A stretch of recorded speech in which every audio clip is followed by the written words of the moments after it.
Callens are the Women's Super League champions. The most amazing game for the Leeds Rhinos. Warrington dominating.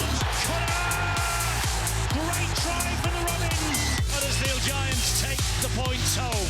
Henderson is a poor lad. That is one sensational try. 3 in a row. The Saints, the three-peat is achieved. An 8th grand final win for the Red Bee.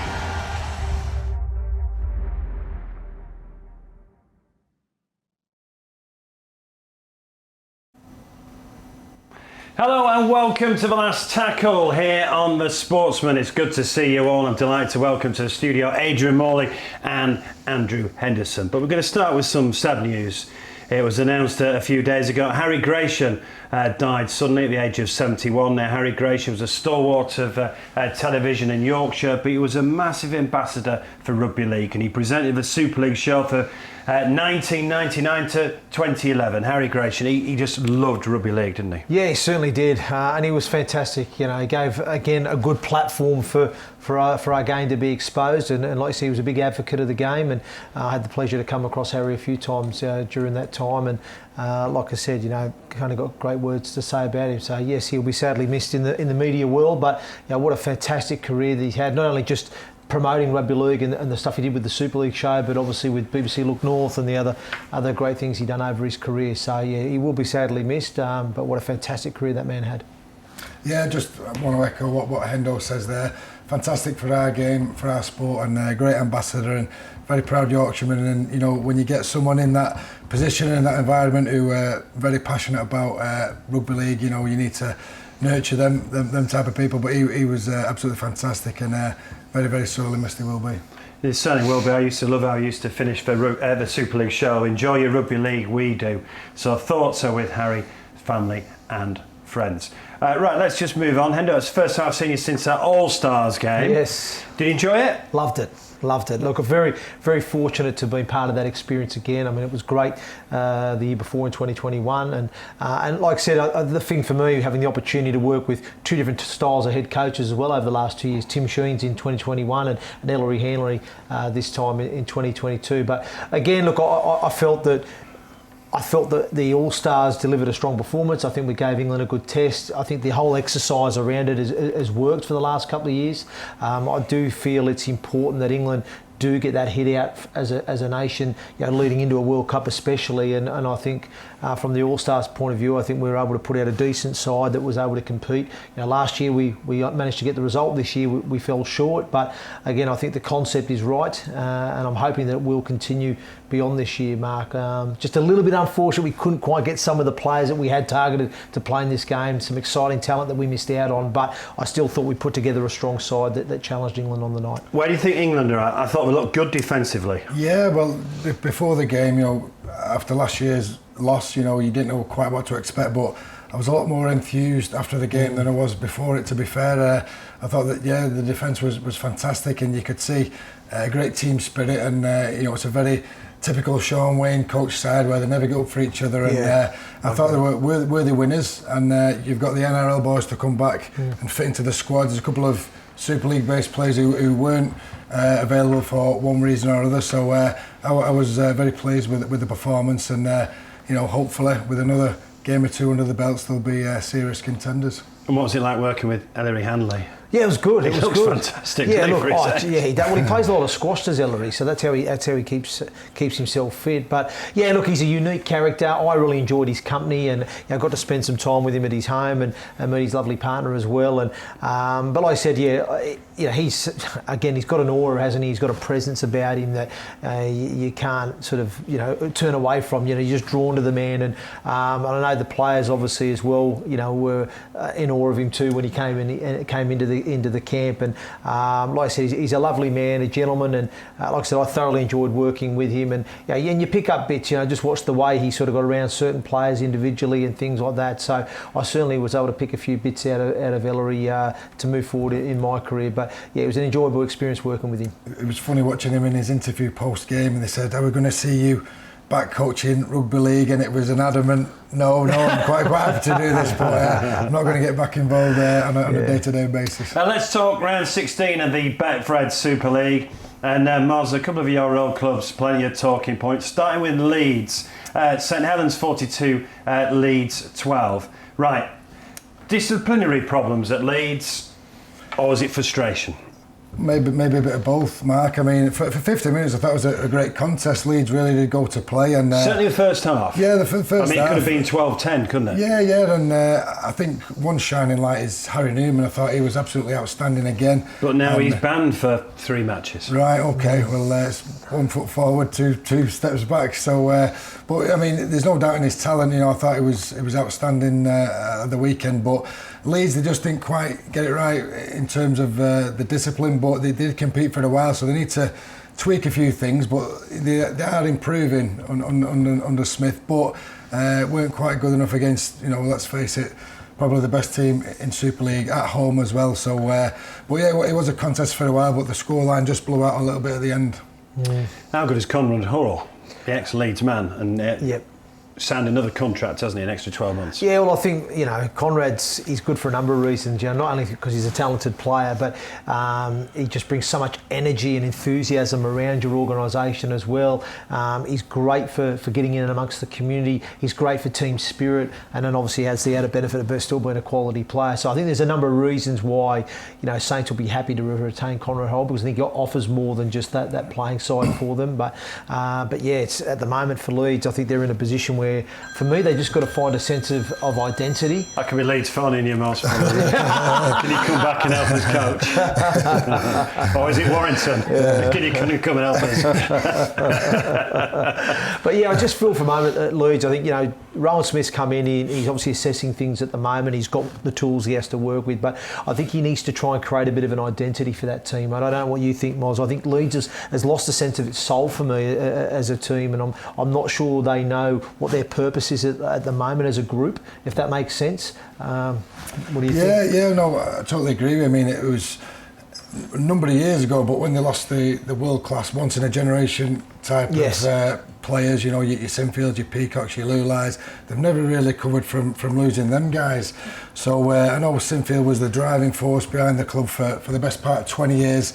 They've not got many leaders now, so I agree with you that they have lost the way a little bit, but I think it was a great signing, Smithy, you know, by Gary Etherington. So the only way is up, you know, they can't get much lower than they have been the last couple of years. But I do think the performances have improved and they will continue to improve. But they're not quite contenders yet, but I think they're going in the right direction. Talking about getting the soul back, Wigan definitely have moved into second place. Bevan French superb. It's just, I mean, obviously they've won the Challenge Cup, but he just seems to have brought the feel-good factor back to Wigan, doesn't he, Matty Pete? Absolutely. You know, you've got to give Matt full credit, and his coaching team. He's supported there by Lee Breers and Sean O'Loughlin, and he's got some other great people around him as well.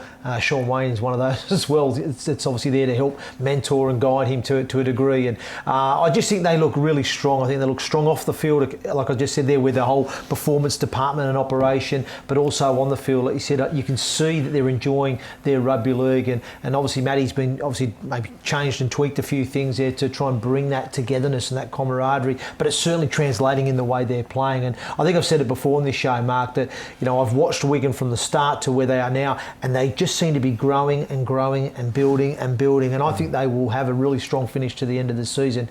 I think the balance within the team is good too. I think they've got a good balance of youth and experience. They've got some genuine pace as well on the edges, which, again, as you know, in the modern game, speed counts for a lot. So, you know, I think there's a lot of encouraging signs for Wigan at the moment. And for those who thought after winning a Challenge Cup, as you'll know, Moz, sometimes teams can fall off the horse a little bit after winning a cup final, as if to say job's done. But Wigan still look hungry to achieve more. They seem to have kicked on, don't they? So that's the wins give them confidence, and every game I watch them, very clinical, very professional, and you're right, they just keep improving, and when it comes to playoffs, they're going to have a big say on the grand final. Definitely. Also on Friday night was that thriller, Warrington 4, Hull 0, only the second ever Super League game without a try. Right, we're joking, we're laughing.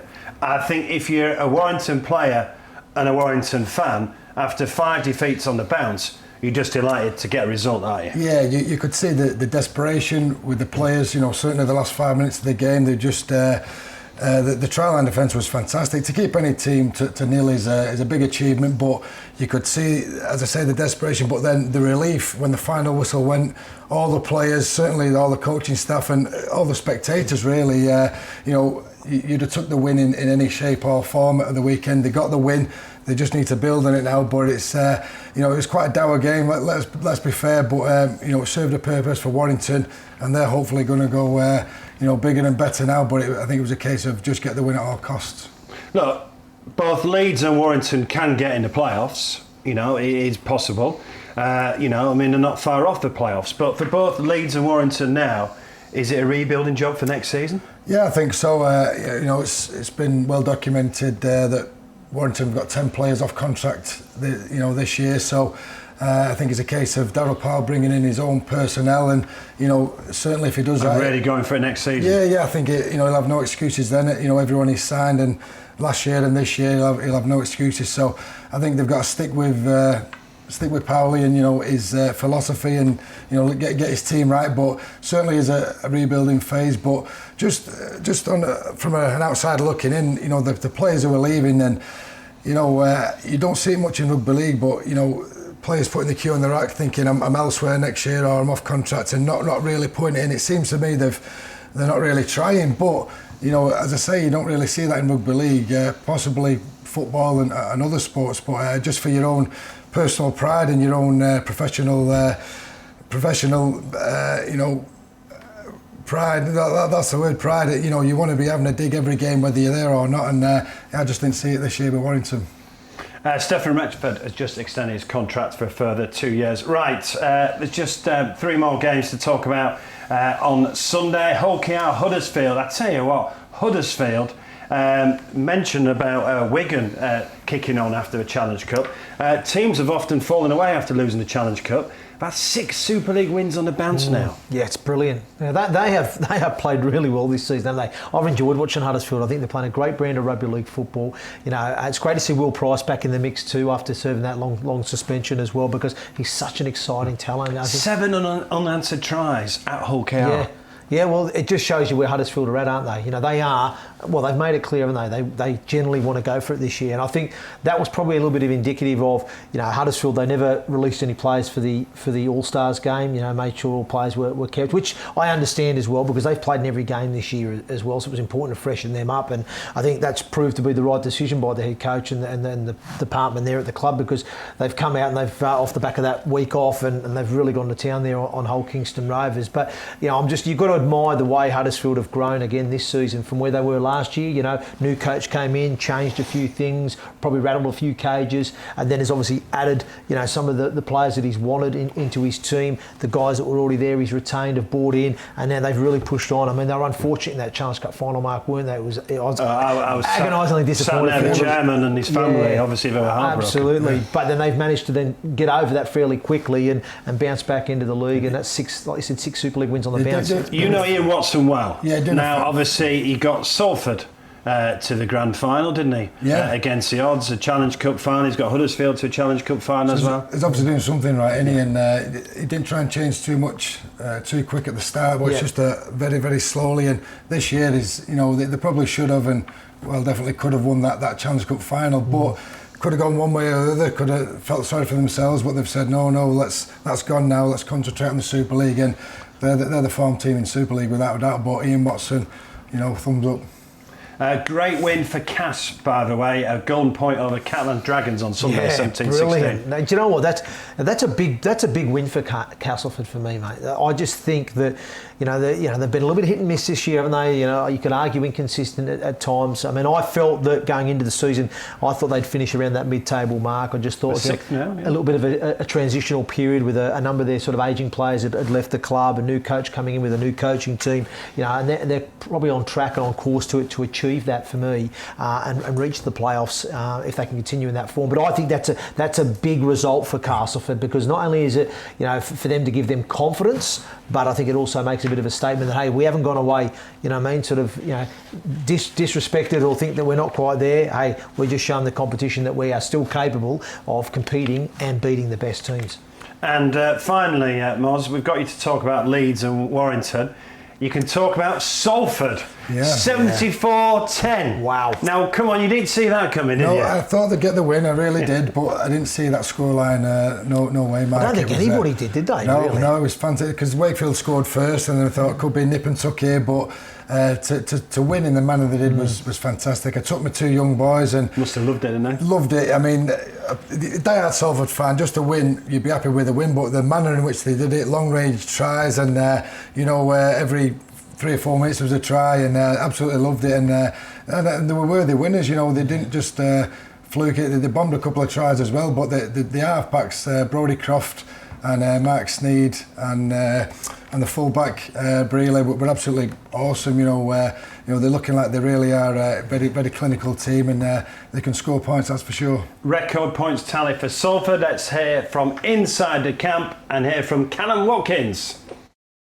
Yeah, it was great. I think for us it was such an important game. I think in the positions that ourselves and Wake are in, we needed that win, and it could push us on towards trying to get to the playoffs. And we knew how big a game it was, and we certainly didn't start too well. They scored the first try, I remember, and for us, we just kind of responded really well and just worked off a lot of momentum that we kept going, a lot of attacking plays that we executed really well, and I think that's been a little bit of an issue over the past couple of weeks. We've probably struggled with that inconsistency with that, but it was really good on the weekend, and for us it was just about getting the 2 points, no matter how, but it's obviously really nice to get a scoreline like that, and the fans certainly enjoyed it.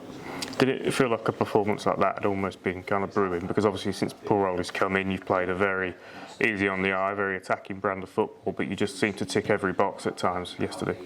Yeah, I think so. I think for us it was about being consistent with what we were doing in terms of with the ball in hand, and being consistent and executing our plays, and just everything seemed to come off for us, in that game. So yeah, it's probably one game that we probably won't see in terms of that scoreline again, but we'll take that, and we'll take positives out of that, and we've got a big game coming up against Warrington at the weekend, and they got a win. I know that they're kind of struggling in terms of their performances with the key players that they've got, but they got the victory last week, so they'll take confidence in that going into playing against us, who they beat us last time, so they'll be pretty confident with that.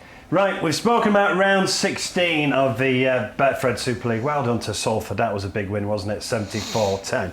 But the performance of the weekend was in the Betfred Challenge Cup, the wheelchair game. Well done to Leeds Rhinos, who lifted the trophy. Watch this. Stand by, we're underway, the 2022 Challenge Cup final. It's taken forward by Clibbons. Clibbons gets it back to Halliwell. They're getting numbers across. Here's Collins, gets the ball away, and that will be the first try. We've just seen Jonathan Hivenar come on, and here he is now, going forward now, trying to get on the outside, and the super sub is over. Cool wants a quick play of the ball and gets one. Classell now, defenders turning away from him, gets away from one. Here's Bashara. Bashara going for the line and gets it down. A second Dragons try. That was sensational. Eventually tackle made.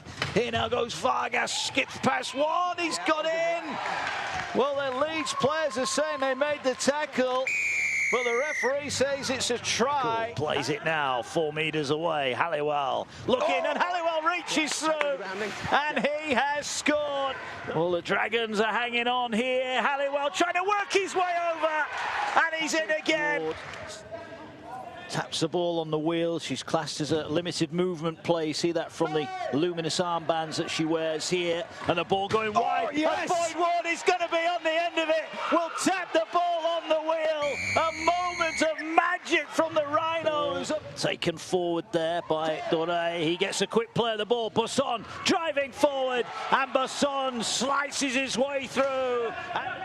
Here now the ball working its way to Halliwell. Halliwell is still going forward. Gets the ball over the top. Clements moves it wide. A chance for Simpson. Has he got the pace to get it down? He has. Well, here they go again. The Dragons are trying to weave their way in from close range. Lacombe, but here now is Classell, and he's over. The Dragons, but here they are with bodies. Bosson gets it out wide. Try in the corner. Simpson looking for the hat trick. was sandwiched there by two defenders. Halliwell goes back, looking to work short side, gets it away. Simpson is over. Tackled a quick play of the ball. This time Collins is in. Will not be denied. The Rhinos outstanding again, showing why they are the Challenge Cup winners. The Leeds Rhinos, the third successive win in this competition for them. Let the celebrations begin. Congratulations to the Leeds Rhinos, 48-34 victors, and this is growing in our game, isn't it? It is, and I've had the pleasure of watching and calling an international game, England and France, and I was amazed the first time I watched this live, Mark. I really was. It is a fantastic version of our game. It really, really is, and again, it is open not just to people who are wheelchair bound. It is open to able-bodied people as well to go in there and have a crack at it. And it looks a really tough gig. I'll have to give it a go one day. That's brutal. But it is. It really is, and it's an exciting game. It really is, and that Challenge Cup final, we just saw the highlights, how close and how competitive it was, and some fantastic skill on show and some great tries, and yeah, it's just brilliant. I loved it. I've actually played it. So have you? when I was at the Leeds Rhinos, I went and did you get sent off? No, I didn't. No, but it's not for the faint-eyed, Mark. It's brutal. It's I've come out with full of bruises on my knees and hands, and because you're worried about your ball handling, but then you've got to worry about your chair as well. It's fair play. It takes a massive amount of skill for them boys to perform as they do, but it is rough and tough. And it's brilliant. It's part of a World Cup as well. So it's not just the men's game. The women and the wheelchair are all part of the World Cup this year. And we're going to be bringing you some wheelchair rugby on this channel here at The Sportsman. You're watching Sportsman Rugby League. Subscribe for exclusive content.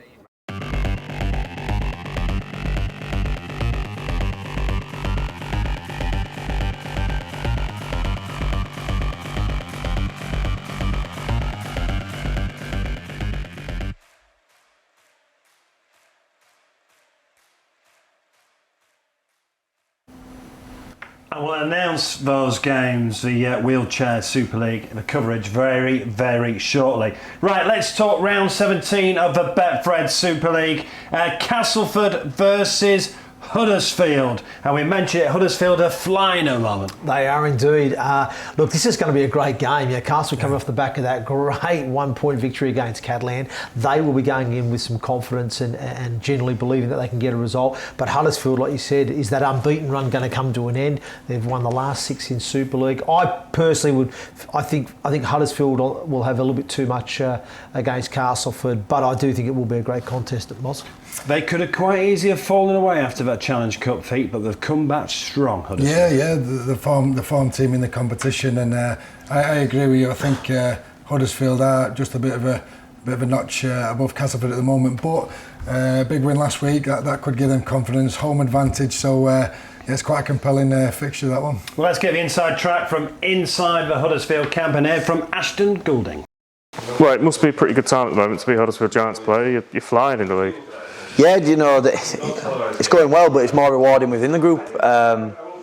It's a level of belief, but trust as well within the group, and do the right things, you get the right results, and that's kind of how we're approaching each game. We don't look too far ahead, and we don't look behind either. We've had the disappointment of the Challenge Cup, but that's done, dead and buried.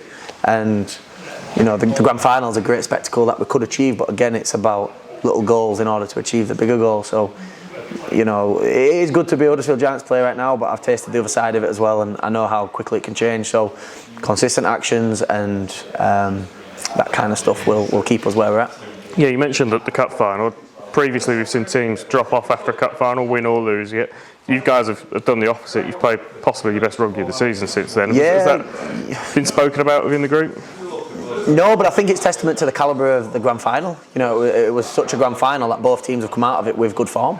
I agree. Most teams after a cup final, drop off. I remember Leeds Rhinos 2014 couldn't win a game after it because the success is so high and the lows are so low. But I'm a true believer that success is never final, failure is never fatal. You just crack on and carry on and do your job at the best of your ability, and good things will happen. So you could sit there and mope about it, or you could crack on and do something about it, and that's as simple as it.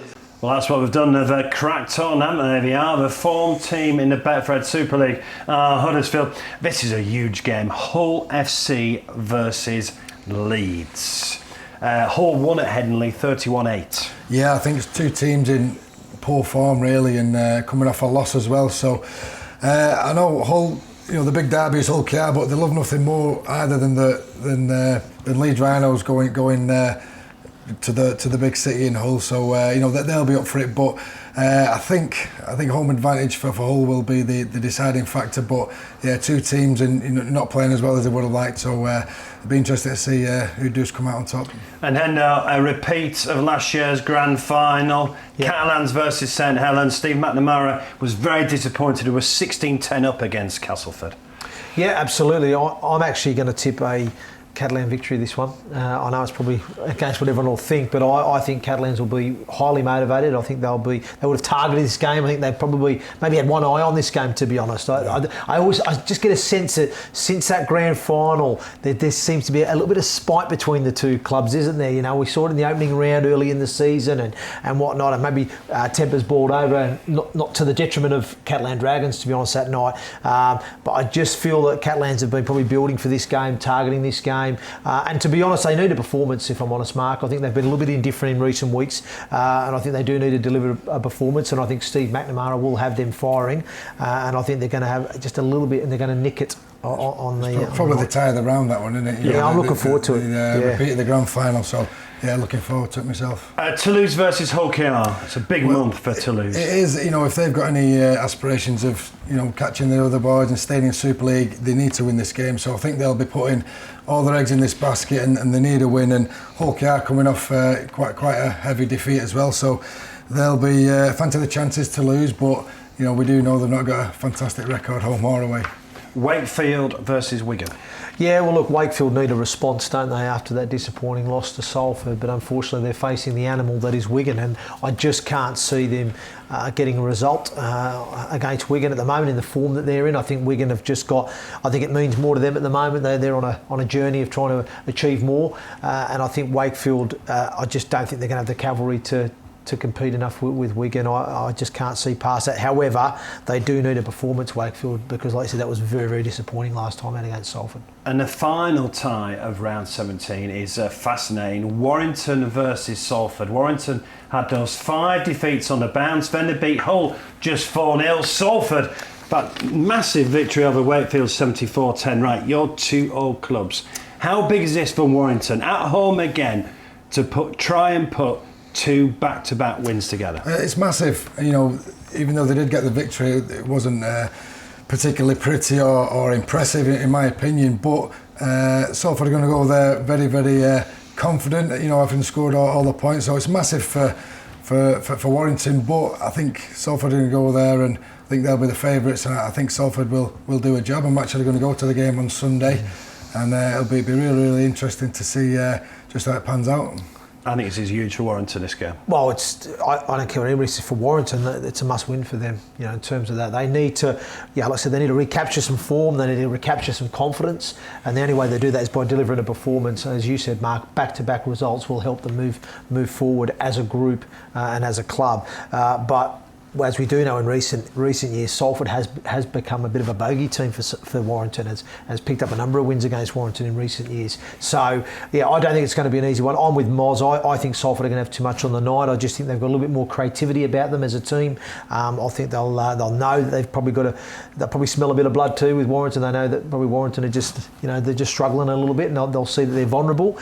But in saying that, Warrington have got the ability and the cavalry there to deliver a performance and get a result. But I'm with you, Moz. I'm tipping Salford on the night.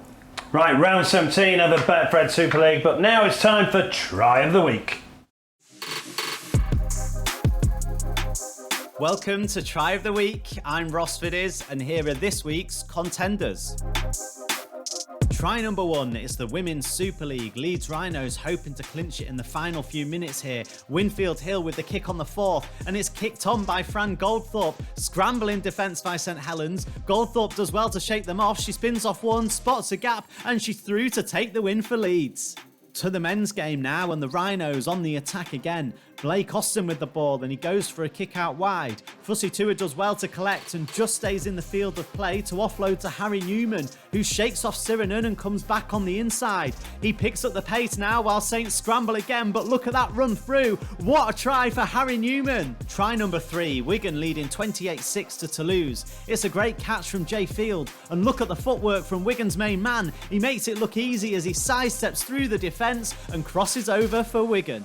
To the Championship for try number 4, Newcastle on the attack, and look at that hit from Jamie Duran. The ball goes to ground but is collected by Hanley, who goes for a high kick. He does well to recollect under pressure, and look at this, he crosses over for Thunder. Try number 5, Hull KR trailing to Huddersfield just after half time. Lachlan Coote going for the short kickoff. It's fumbled by the Robins and Luke Yates collects. He weaves back in the field of play and back out again. Coote's chasing on his tail here, but look at this. Luke Yates, what a run and what a try.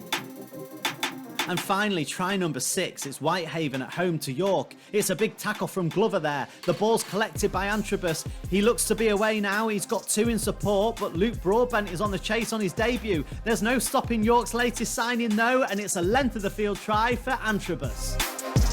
6 tries, but only 1 winner.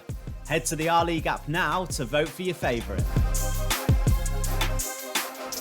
Yeah, get voting now on the Our League app. Right, gents, really enjoyed it. We're running out of time. Right, we'll play these at the end of the season. We won't play your prediction at the beginning of the season, Moz. It was Warrington, wasn't it? It was. Still could get in the playoffs. Right then, who's going to be in the grand final this year? I think St Helens, they've been the best team for the last 5 years. St Helens are a definite. I think Huddersfield Giants, just the way they're going, I think they've still got a bit of improvement in them. They're just going to go about the business. Catalans and Wigan will have something to say, but I think it's the Giants' turn to make the big one. I'm going to tip it being a repeat of the Challenge Cup final. I'm saying Wigan, Huddersfield. Really? Not St Helens? I just think Saints are a quality side, as we know. They've done 3 on the bounce. I'm just not sure they're going to be able to have enough to get them across the line this year. I just don't. I think they're going to bow out in the playoffs. Interesting stuff. Well, there's lots of rugby to be played before we get to the grand final in late September at Old Trafford. Thanks for watching. See you next week.